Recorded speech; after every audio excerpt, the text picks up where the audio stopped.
A paz de Cristo para todos, sejam muito bem-vindos ao canal Universo da IBD para mais uma pré-aula da Escola Dominical, a penúltima deste terceiro trimestre de 2024, com o assunto Estudo, Oração e as 70 Semanas de Daniel.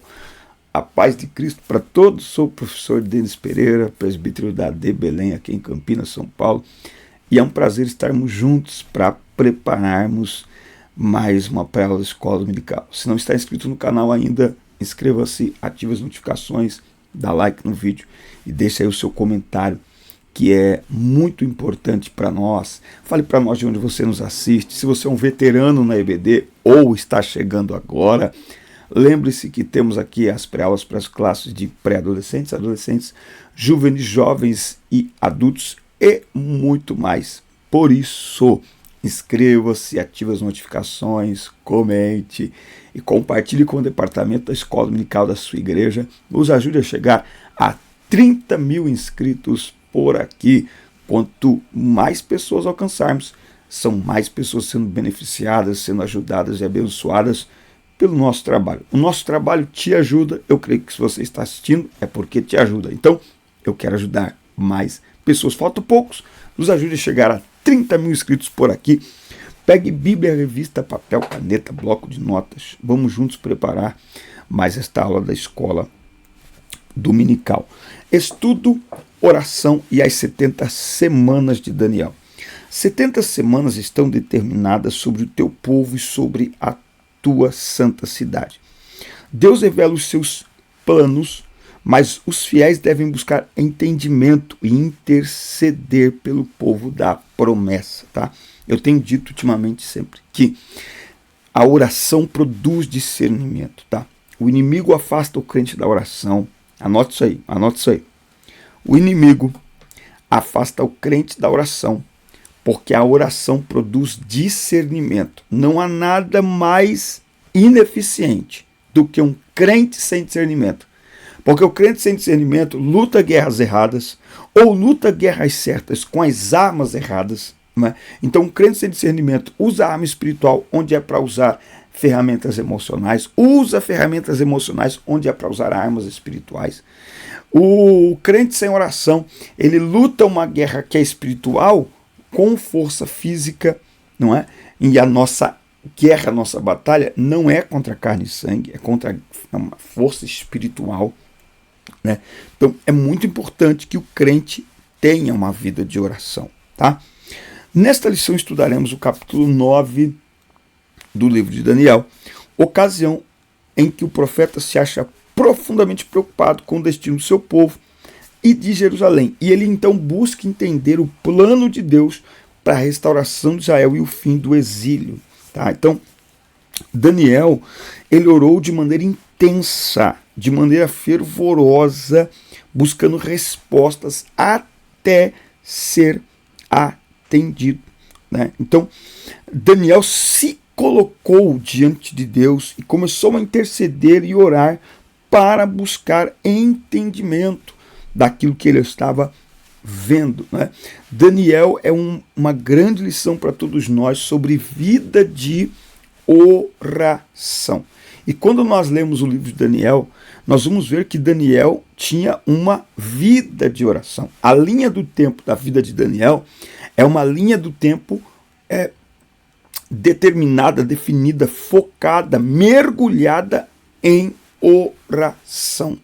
Não é? A própria decisão, lá em Daniel 1:8, de não se contaminar, só pode ser uma decisão fundamentada numa vida de oração e depois a sua vida como um todo. Tá? Então, Daniel é o maior professor para nós de como ter uma vida de oração e de como a vida de oração produz longevidade e produz também tranquilidade, mesmo nos momentos mais difíceis e complicados. Muito bem.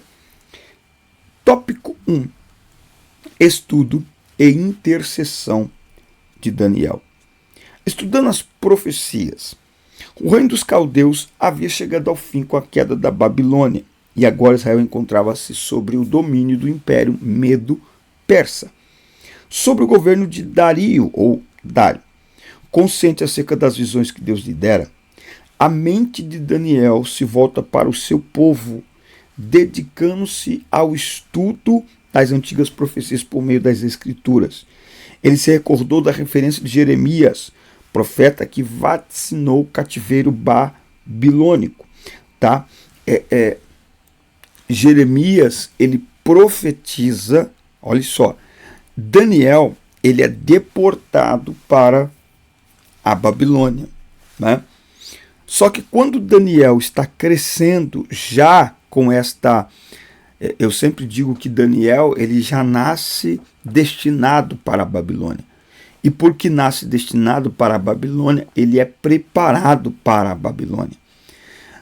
Um dos grandes erros cometidos com a juventude é a tentativa de evitar que eles acessem determinados lugares que são inevitáveis, como é o caso da faculdade, como é o caso de um intercâmbio, como é o caso de uma empresa. Eles vão acessar. Então, mais importante do que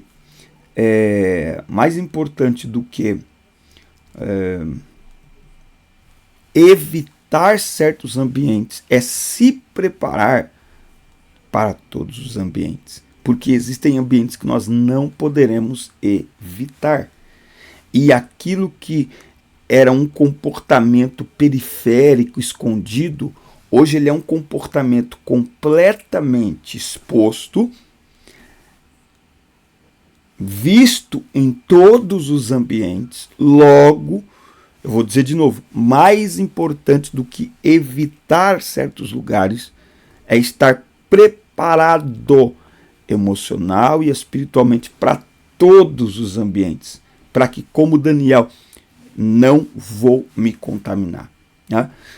Daniel, portanto, está crescendo, sendo preparado para o cativeiro babilônico que Jeremias está profetizando. Então, quando Daniel surge como profeta, ele surge dentro do cativeiro. Jeremias profetiza antes do cativeiro, ele profetiza durante a tomada, né, quando Daniel está sendo levado para a Babilônia. Jeremias está profetizando essa deportação, né, dos judeus para a Babilônia, e depois ele profetiza por mais algum tempo. Então, o link que o comentarista faz aqui da lição é que Daniel se recordou da referência de Jeremias que vaticinou o cativeiro babilônico. E ele tinha a convicção de que Deus falara com Jeremias, falaria com ele também. Então ele começou a estudar os livros que ele trouxe de Jerusalém, os pergaminhos, e teve entendimento acerca do cumprimento da desolação de Jerusalém no período de 70 anos. É interessante perceber o zelo de Daniel em ler e estudar o ensino ministrado por outros profetas. O verdadeiro profeta, afinal, jamais despreza o ensino sistematizado das Escrituras. Tá? Um parênteses aqui, nós estamos vendo um tempo em que muitas pessoas estão, principalmente na internet, estão falando, gente, cada coisa que você fala, meu Deus, de onde que essa pessoa tirou isso, meu pai do céu. A nova do momento agora é o seguinte: nem tudo precisa estar na Bíblia. Nem tudo precisa estar na Bíblia. Isso é coisa dos protestantes, sola a Escritura. Se não tiver na Bíblia, se tiver na Bíblia eles aceitam, se não tiver eles não aceitam. Isso não tem nada a ver. Esse negócio que tudo tem que estar na Bíblia. A Bíblia é nossa autoridade maior de regra de fé e prática. A vida do cristão é pautada pela palavra de Deus. É verdade que nem tudo está na Bíblia. Não é? Então, por exemplo, você não tem pecados virtuais, por exemplo, na Bíblia. Você não tem. Mas prostituição é pecado, seja ela física ou virtual. Adultério é pecado, seja físico ou virtual. Mentira é pecado, seja físico ou virtual. Engano é pecado, seja físico ou virtual, não importa. Então, é fato que nem tudo está escrito na Bíblia, mas a Bíblia é parâmetro para todas as coisas. E nós encontramos parâmetros para todas as coisas na palavra de Deus. Tá? Então Daniel, ele era um homem de oração, mas ele era um homem também dos livros. Né? Então, este livro, sim, é um livro sagrado. Ele é a palavra de Deus. É ele que pauta a vida do cristão. E não são as nossas interpretações pessoais que devem ser recebidas como sagradas, recebidas como inspiradas. Inspirado é o texto, inspirada é a palavra. Por isso que devemos orar como Daniel para buscarmos a interpretação correta do texto e não a interpretação pessoal do texto. Não é? Tem gente usando a Bíblia para fazer uma interpretação ideologizada, uma interpretação pessoal da Bíblia, uma interpretação personalizada, não é? Como é que chama? É a Bíblia gourmet. O que é a Bíblia gourmet? Você monta ela do jeito que você quer. Você coloca o que você quer, você tira o que você não gosta, você lê só aquelas partes legais para você, o que você não gosta você rasga, joga fora, diz que não serve. Não, a Bíblia não é para ser gourmetizada. A Bíblia é para ser lida como ela é, verdade absoluta. Não é? Paulo escreve a Timóteo dizendo que toda a Escritura é divinamente inspirada. Mas a Bíblia tem textos que foram por tradição oral, a Bíblia não sei o quê. Existem provas históricas de que este livro é confiável. Aliás, livro do saudoso pastor Antônio Gilberto, A Bíblia através dos séculos. O melhor livro para você olhar a Bíblia com um olhar criterioso e entender. A Bíblia é a palavra de Deus. Mas eu concluo esse parênteses aqui dizendo o seguinte, que para quem acredita, nenhuma prova é necessária. Para quem não acredita, nenhuma prova é suficiente. Ok? Bom, ao compreender a mensagem, Daniel buscou o Senhor em oração e súplicas com jejum. Ele estava empenhado em busca profunda e sincera pela ajuda divina. Interessante isso, né? Como eu disse lá quase agora, que a vida de Daniel era pautada pela oração. E aqui a gente vê pela oração e pelo jejum. Interessante isso, que Daniel não para. Lá no capítulo 6, os historiadores dizem que quando ele é lançado na cova dos leões, ele deveria ter por volta de uns 80, 86 anos de idade. Então, a oração e o jejum faziam parte da vida diária de Daniel.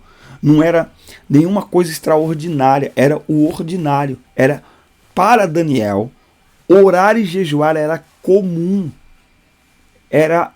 Eu vou usar aqui essa palavra, embora não é a palavra que eu quero usar, mas fazia parte da rotina de Daniel. Tá? Ele orou por livramento, orou para agradecer, ele intercedeu, ele tinha convicção de que era preciso voltar-se ao Senhor com o coração contrito e arrependido por causa de sua nação. Então ele vai aqui simbolizar arrependimento com o uso de pano de saco e cinzas. Interessante que ele não se colocou acima do povo, mas na mesma condição. Ele não apresenta desculpas ou justificativas. Ele reconhece a justiça do Senhor. Tá? Um grande problema que nós temos hoje é que as pessoas até pedem perdão, mas elas justificam. Elas até pedem perdão, mas elas, sabe? Então Daniel não. E olha que Daniel não tinha nada a ver com o que ele estava vivendo. Porque quando este povo é destinado para a Babilônia, Daniel não era nem nascido. Quando Daniel nasce, este julgamento e este destino já estava determinado, ok? Mas ele se envolve, ele se coloca na mesma condição. Afinal de contas, ele está intercedendo pelo povo do qual ele faz parte. Então ele é íntegro, mas o povo não é. Então ele se humilha ali diante do Senhor. Tá? Então eu até faço novamente um parênteses aqui, que qual que é o problema do evangelho gourmetizado? É que o evangelho gourmetizado tira fora a mensagem real do evangelho que produz arrependimento. Né? Então, as pessoas estão aceitando o evangelho como uma coisa legal. Eu ministrei esses dias para jovens, para adolescentes, eu disse para eles, nós corremos um sério risco de olharmos para Jesus só do ponto de vista do cordeiro ensanguentado, do Homem machucado, ferido, corpo cuspido, corpo moído, não é? Mudo, calado. Só que esse Jesus já veio. Esse Jesus já veio. Ele agora está assentado num alto e sublime trono. E voltará como leão da tribo de Judá. Voltará como um rei poderoso. E por que não dizer como juiz? Então nós não podemos perder esta dupla visão de Jesus. Ao nos aproximarmos da cruz, do sangue, né, do Salvador ensanguentado na cruz, não podemos nos esquecer que ele carrega também a imagem daquele que venceu a morte, ressuscitou ao terceiro dia, foi recebido nos céus pelos anjos em glória e foi chamado por eles de Senhor dos exércitos. Não podemos perder esta dupla visão do Cristo, porque senão, aonde perde-se a visão do Cristo ressurreto, glorioso, glorificado, perde-se o temor, sabe? Perde-se a reverência a ele. Muito bem, tópico 2, e se você não se inscreveu ainda no canal, inscreva-se, ative as notificações, dá like no vídeo e deixe seu comentário, que é muito importante para nós. Deus revela o futuro do seu povo. Olha só a importância da oração. Antes mesmo de terminar sua intensa oração, o anjo Gabriel aparece repentinamente diante dele. Este ser angelical, que é o mesmo registrado no capítulo 8, é mencionado na Bíblia como mensageiro de Deus. Lembrando, Daniel não pediu anjo, tá bom? Então, a Bíblia não tem nenhuma oração a anjo. Não tem. Foi o Senhor quem enviou. A Bíblia diz que os anjos são espíritos ministradores enviados. Eles não são chamados. Nós não chamamos por anjo, não clamamos a anjo, não louvamos a anjo, não adoramos anjo. Nós oramos a Deus e ele responde como ele quer. Nesta ocasião, como em muitas outras, ele enviou o anjo Gabriel, que foi enviado em resposta à súplica do profeta para lhe dar entendimento sobre a visão. Dentro desta oração, a oração de Daniel, ela moveu o céu. Ela moveu o céu. Não é? E nós temos aqui uma grande verdade que é duas grandes verdades. A primeira é que Deus ouve a nossa oração. Essa é a primeira certeza que nós devemos e podemos ter. Deus ouve e Deus responde às nossas orações. Aqui tem mais alguns detalhes sobre os anjos, tá? Muito importante. Eles são poderosos, superiores aos homens, mas também criaturas ilimitadas, não são oniscientes, recusam adoração. Os textos estão todos aqui. Tópico 2.3, a mensagem de explicação do anjo celeste revela um tempo determinado de 70 semanas decretadas por Deus para o seu povo e sua cidade santa. Fazendo uma contagem histórica da profecia de Jeremias, Daniel compreendia que o cativeiro estava terminando, tá?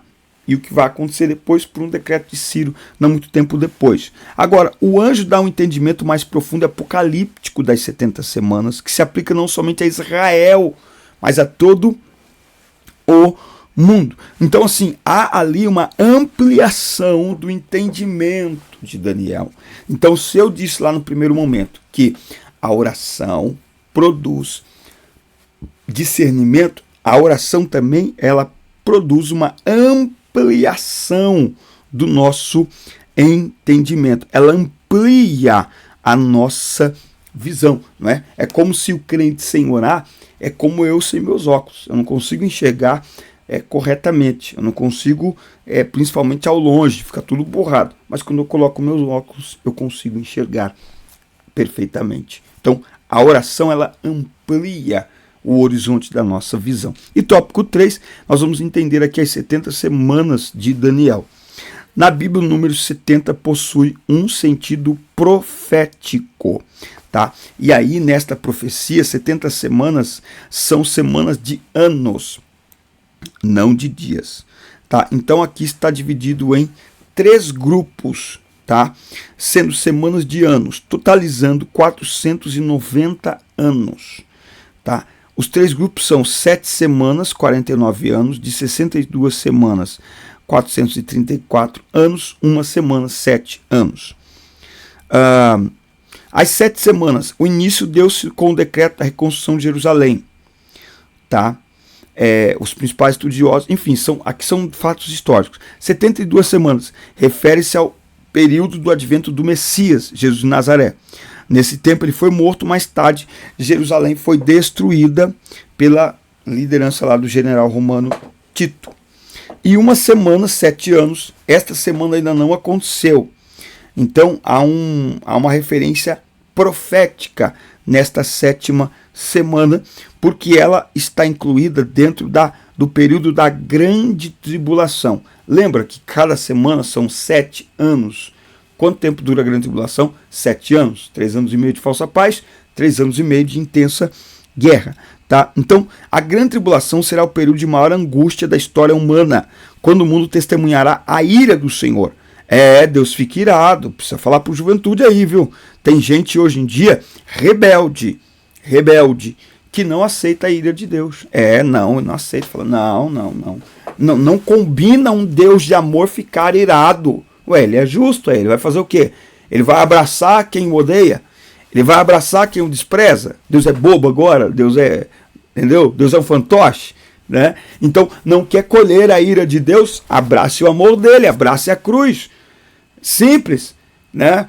Agora vira as costas para Deus, recusa o amor dele e não quer receber a ira dele. Ele não tem um culpado por inocente, hein? Tá avisado. As 2 metades aí da 70ª semana, tá? Então, eu já comentei aqui, né? Que você tem são 7 anos do governo do anticristo. No primeiro momento, 3 anos e meio, ele vai fazer diversos acordos com as nações e tal, mas ele vai se revelar o iníquo, vai exigir ser adorado como Deus. Israel vai dizer, opa, tô fora desse acordo. Como as nações estarão embasbacadas com o governo do anticristo, não é? Porque ele vai, claro, vai sobrar casa de crente, carro de crente, serviço de crente, sobrar um monte de coisa.